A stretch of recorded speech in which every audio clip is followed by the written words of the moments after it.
formidable name on the UK hip-hop scene since the 80s. Rodney P is known as the godfather of British hip-hop, and his partner in crime is DJ Skitz.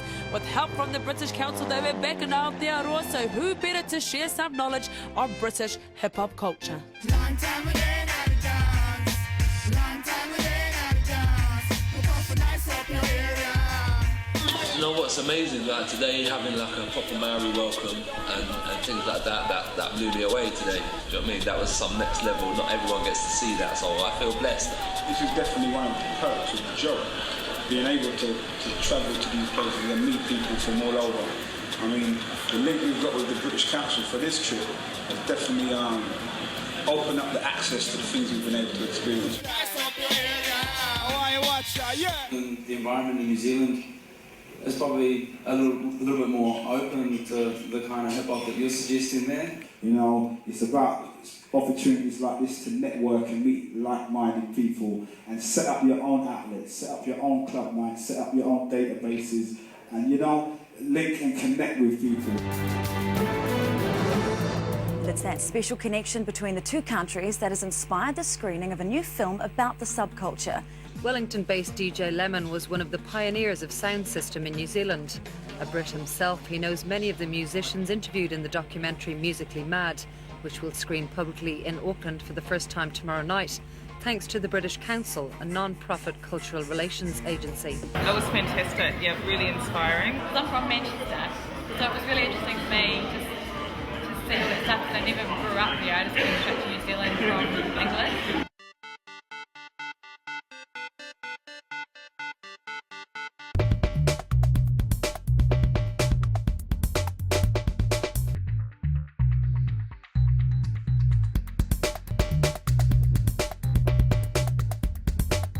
Brian is from Dyson Design, they're a brand specialist in the UK.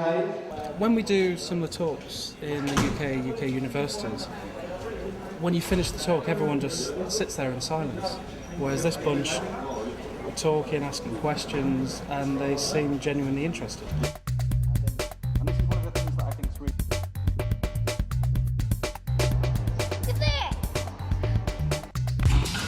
Feed your head! It makes me want to go to the UK. I really want to study over there and do my masters over there and then bring that knowledge back here and make Kiwi design better.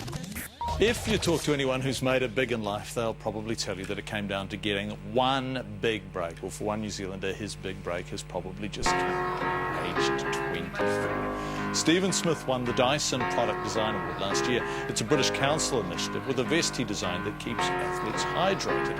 And now one of the richest and most famous entrepreneurs in Britain has offered him a job. You're at House One and Rachel Swan.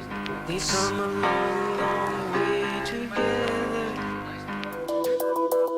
And WOMAD 2009 was launched at Parliament tonight. I'm delighted on behalf of the Prime Minister, the Minister for Arts, Culture and Heritage, to be here to attend the launch of WOMAD New Zealand 2009.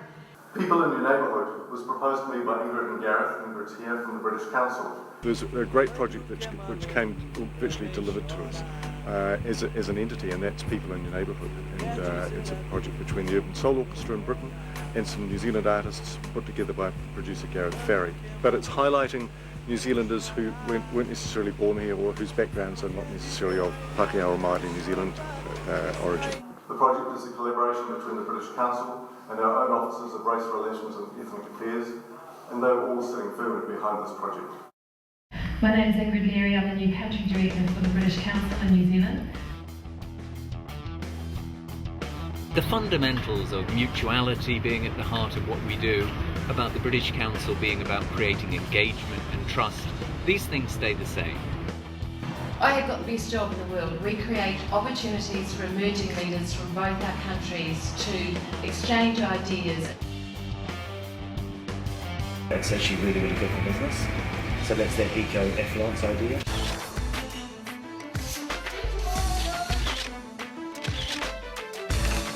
I think I like the kind of weirder ones who are kind of playing up. I guess you could say that I'm obsessed with black ink. I find it's a really powerful colour and it's very truthful. You know, babies respond to the colour when something is black and white, you know, that they really react to that, and their mind is so pure. They're really responding to something that's very truthful. That's what I like to represent in my work, something emotionally charged, and there's nothing fake about it. It's real emotion going into that work. I'm Simon Pieptar, but as an artist, I'm known as Piep. That's P-E-A-P. I recently went on a trip to Melbourne with the British Council to attend their workshop, which was hosted by Muhammad Ali, who's a UK graffiti artist. Well, his parents are from Bangladesh, but he was born in Birmingham. Sort of in more recent times, he has rediscovered his religion, which is, you know, Islam. And, you know, we're able to share a lot of ideas and sort of future plans that we could work on. And, you know, we even, you know, did some sketches in a book and, you know, worked out ways that our work could come together. Talking with Muhammad, you know, I can see, you know, there's definitely, in terms of, you know, with issues of racism and also, you know, just the experience of, you know, children of, you know, migrant families and such, like, you know, the experience is similar all over the world.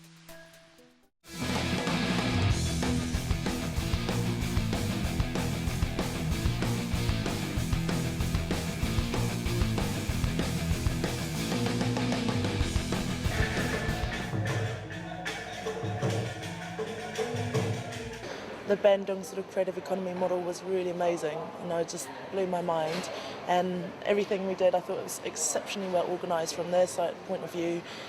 Everything from getting us on horse and carts to buses to different towns, it was really well done. It really is about people connecting and actually building those relationships, engaging our hearts and our lives.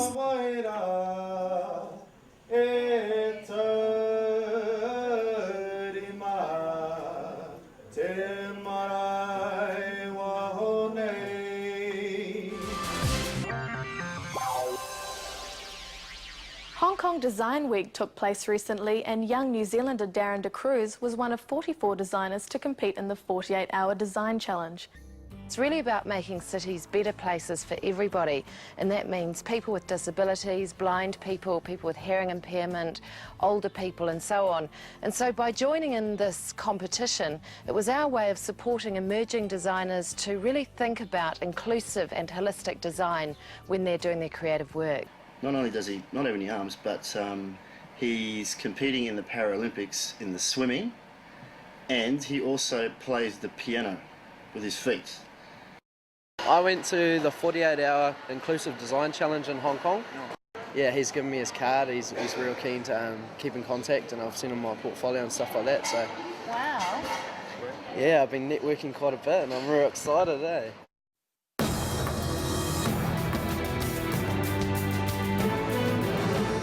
Charlotte Tonkin went to the final rehearsal.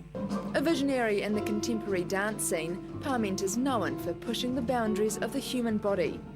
Just commit to it, and you have to go there, you know.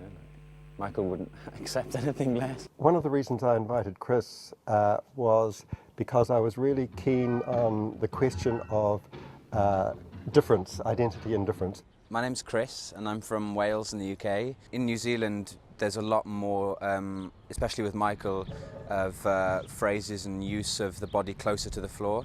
And in the UK, I'm much more used to doing kind of more vertical things.